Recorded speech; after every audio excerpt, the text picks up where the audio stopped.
Again, this is Dr. Long at Colorado Tech with a live chat for March 6, 2020. And these are the topics for tonight. We're going to continue our applied tactical strategic assessment of the coronavirus and the impact of global events on supply chains, organizations, and as a test of their strategic plans. And so last week, you'll recall, we were talking about specific implications about corona for supply chains. And we talked about that in terms of the VUCA considerations, those frames of references. And we talked about volatility, uncertainty, complexity, and ambiguity, each one of which independently generates challenges for decision makers. And when you start adding them and multiplying Hey, good evening, them everybody. It's Ken at Tortoise Capital. This is really the daily assessment or the daily after action review for the live trade strategic for plan that is too March 6, 2020. Got a lot of stuff to cover tonight. Too strict. My intention is to keep doing these evening podcasts. So, as you know, I do consulting in the financial services industry and help folks with their risk management and asset allocation and developing plans to manage their finances and business capital in dynamic markets. And so I'm going to be talking through the impact of corona on their plans, but also the special role that doctoral candidates and doctoral degree holders have, because the real question is, if you're a CEO or a COO or an asset allocator or a fiduciary, what are you going to do when you read the news right now? There's a lot of challenges, and we're going to see some of the tactical advice that is offered by people in the business, but without the theoretical frame of reference that allows you to see where they're coming from, what their assumptions are, what models their ideas are based on. They give you conclusions and opinions, but unless you know where they're coming from and know what their track record is, that's just another guy talking at you. So if you're a CEO, how do you make your choices given all these competing demands? So I'm going to review a document that summarizes half a dozen different positions about what to do with investment capital and R&D capital, and depending on which guy you think makes sense, and they all kind of make sense, it could lead you to some very different ways to allocate your resources, including from complete protection withdrawal from the equity markets, or to fully embrace it as a buying opportunity and all points in between. So they can't all be right, or can they? Can they all be right, but in different time frames and with different levels of risk and depending on purpose and outcome? Well, those are the things that a CEO's got to contend with all the time. And the strategic plan that they put together has got to account for the world as it may be and not just as it seems to be. So in a doctoral program, it's fair for us to say, what is it that we do that is different than just a tactical advice giver? What special insights or methods do we bring, if any, that helps us create value, right? So I want you to think about that as we go through, and then you might use that as a way to start thinking about what role can we play with our doctoral skills and doctoral insights, okay? So I'm going to start off with just a quick survey of typical market analysts and asset allocator advice that is suggesting to people what they should be doing. So it's a combination of fear and greed, but some of the details in these different experts and their approaches might actually make a difference. Here's an example of what the market has done. It was at the S&P 500, which is a proxy for the global equity markets. On February 20th or so, was trading at 3,400. 8 days later, it was at 2,900, and that's a 500-point sell-off. That's 1/7. So that's a 15% sell-off. A 10% sell-off is normally considered to be a correction. So you're supposed to see those maybe once or twice a year, and it shouldn't surprise you. And the traditional wisdom is that that's a buy on dip opportunity. You can buy quality on sale for 10%. If it gets past 10%, then people start gripping their chairs a little more tightly and say, hey, what's going on here? So I want you to notice that this little sell-off to here is where it got to a 10% sell-off. It started, there were some people obviously buying on dips, but then that collapsed, and then noticed how violent the collapse was. Well, today, that in the next 3 days, it then rebounded somewhat back to the edge of that 10% correction.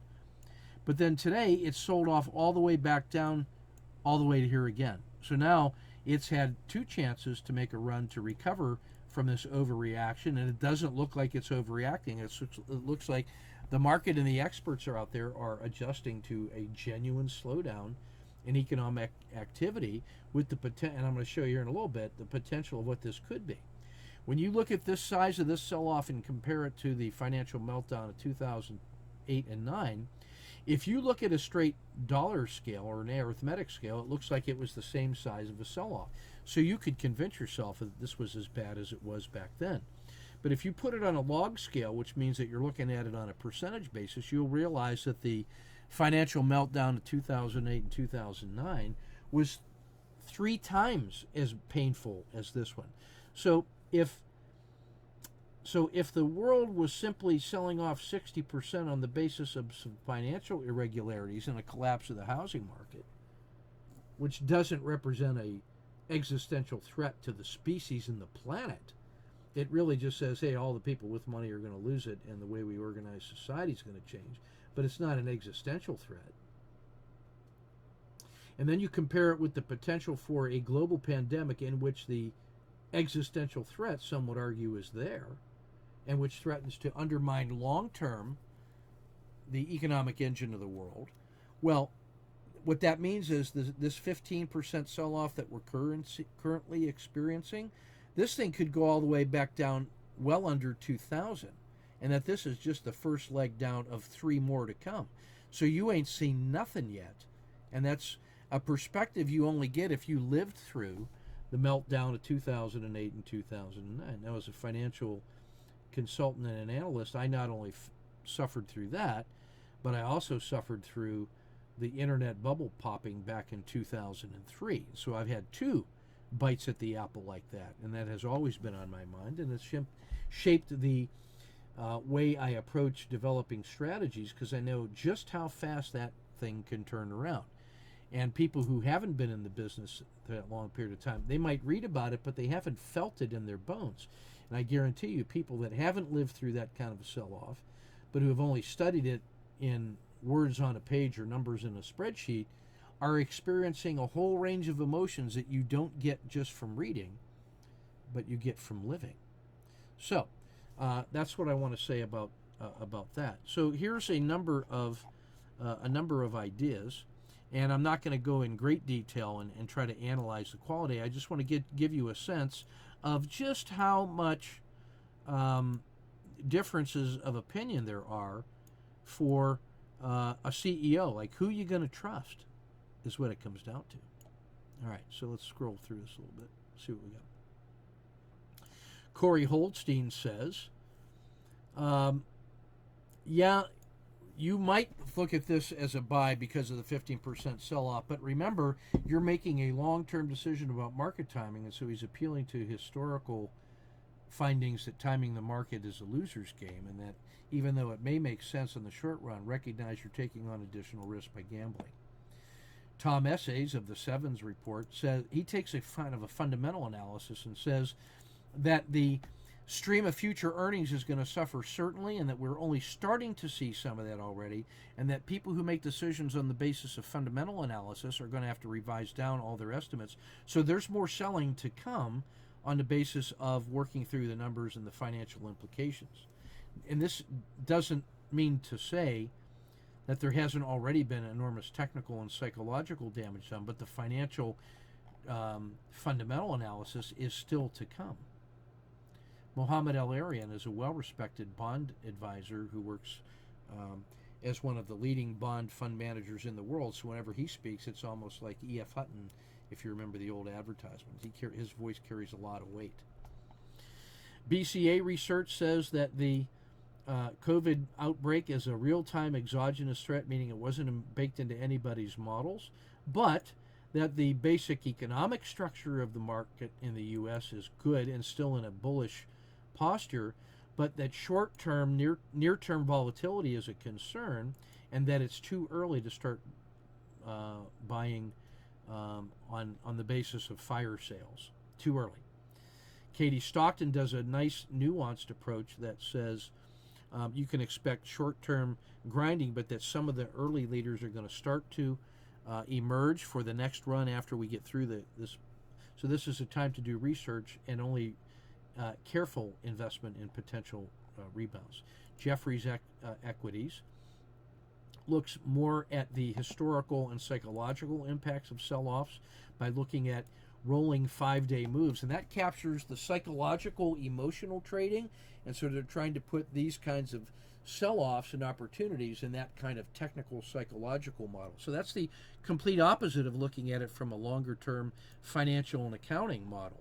But people are making decisions about how to allocate billions of dollars and thousands of jobs on the basis of expert testimony, and now you got two very separate and distinct models for analysis that are forming the basis for differences of opinion on what to do, and that's what makes it a horse race.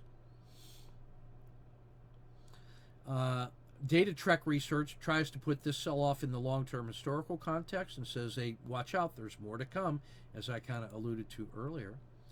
Stuart Kaiser at UBS says that by looking at measures of volatility, which is a measure of short-term emotional fear and greed, and as played by options players and futures players with leveraged positions, these are technical professionals that often provide early insights into what the market money is going to do later on. These are like by looking at leading edge analysis through a volatility instruments, you can get insights into what follow-through decisions are going to be, usually framed as options trades and futures trades. So this is trying to pull the experts to see what the leading candidates are doing to get a front-running position on decisions. Direction analysis start taking a look at this on the basis of long-term value that's based on short-term selling opportunities, and it really simply says every time you see a 15% sell-off, historically that has led to better buying opportunities when you're always trying to follow the gains and waiting for the markets to be very strong before you buy, that sometimes you got to allocate capital when it's darkest, and so this is trying to put the sell-off in terms of percentage losses and not trying to do kind of a fundamental analysis of the magnitude of the COVID virus versus other SARS viruses, for example, and other pandemics. So here's half a dozen ways of looking at the market that could lead you to very different positions and postures and decision criteria. And if you're a CEO or COO or a financial advisor or a financial officer, or you're managing a line of business and you got to start figuring out how to deploy your capital, is this the time that you start investing in the local manufacturing capability because you believe that the long-term supply chain is going to fail? Or is this a time when you ride it out? Or is this a time when you start using money that's raised from capital and start trying to renegotiate long-term loans or making investments in acquisitions in distressed companies? So when you start deploying your tactical money and your operational money in the business to take advantage of financial concerns, you're actually acting like a fiduciary or a cost of capital analysis. And that's got to be included somewhere in your strategic plan so that the shareholders can decide if what you're doing is consistent with what our long-term strategy is. So here are some other ways to look at this. I'll just put this into some greater context. So this was some of the advice that I was giving to my clients to consider. That we just took a look at the psychological headlines on the Drudge report to just show how widespread the panic was. Drudge has often got his finger on the pulse and can actually drive some short-term psychology. We took a look at the array of reports of COVID and showed how this thing has moved from a local China problem in Hubei province and then the rest of China on January 22nd with very few global cases. And now in the first week of March, you can see the impact on cases in South Korea, Iran, Italy, and other places, and then some of the impacts on cruise ships, which had the misfortune to dock in Hubei and in China and Asia. So this is now evidence that it really is more than just a local regional problem. Well, we can then take a look at some other well-respected analysts, and these are some guys at Hedge, who are considered to be cutting-edge market analysts and often give an alternative point of view to the conventional wisdom that is spouted by analysts who speak for banks who are trying to sell stocks to people or to have them keep their money in their accounts. These guys provide independent analysis, and what they're taking kind of the doom and gloom position, which is saying that the coronavirus is showing or has exposed a far more deadly disease, and that is the unrestricted printing of money by national and international banks lent out with leverage to artificially pump up the price of the equity markets so that their short-term investments can pay off and they can sell those things to the public with all this, who now has all this cash at their disposal. So they're making money on leveraged loans and then selling the positions that they've accumulated. So this is part of the international banking conspiracy theory of economics. And what they're really showing, though, is that a market in which there is over 75 trillion of debt in sovereign wealth funds and on the balance sheets of international banks, that you can't sustain that level of debt and keep the equity markets at their current levels. And so the coronavirus might simply be the excuse for a rebalancing of all that debt and a collapse. And this writer links it to the historical evidence of the Roaring 20s, which became the turbulent 20s, and then led to the collapse of the markets in the grand bear market of the Wall Street collapse in the 1929.